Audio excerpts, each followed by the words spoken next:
feel ko talaga is I feel accepted dito sa church na to. Pero, hindi ko pa masyadong mapipili. Parang wala pa rin siya doon. Nandito nga ako, yung nasa sa puso ko, yung matututo every time nakikipag-participate ako sa mga activities sa church. Ganun. And then, may nangyari sa buhay ko na parang pagpunta ako sa church, like, nawala ako ng ilang weeks. Tinanong ko na yung sarili ko, para kanina ko ba ginagawa to? Para ba sabi nga sa churchmate ko or para kay God?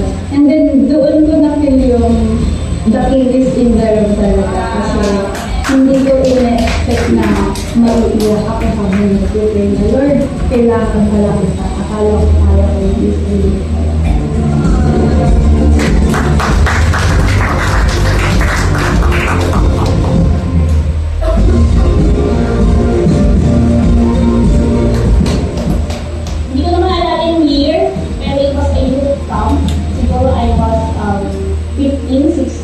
ko. Matagal na ako Christian kasi Christian ako from grade 3, grade 4. Nakakilala na sa kanya.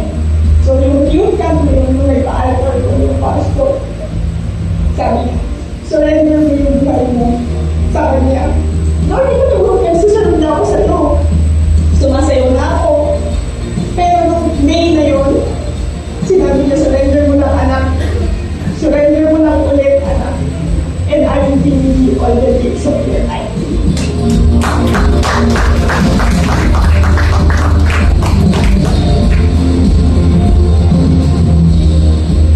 Joyful Lord, na-experience ko po siya with challenges sa life.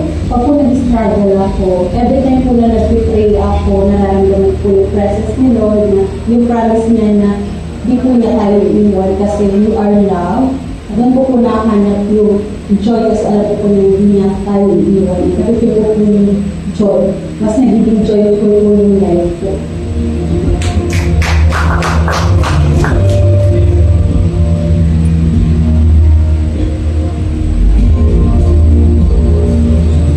Yung standing out na na-impress sa akin ng Lord, every time na narinig ko yung song na yun is, wherever I go, kung saan man niya ako dalhin, sa workplace ko man, sa family ko, which is my first ministry, dito ako talaga inaano ng Lord na, Lord, gamitin mo ako, make me your hand and your feet and your voice to these people that you are bringing me.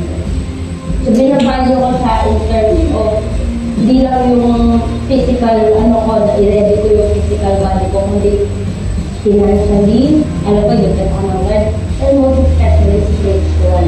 Lord, saan mo ko talahin, yung lugar na ito. Break my heart and remove it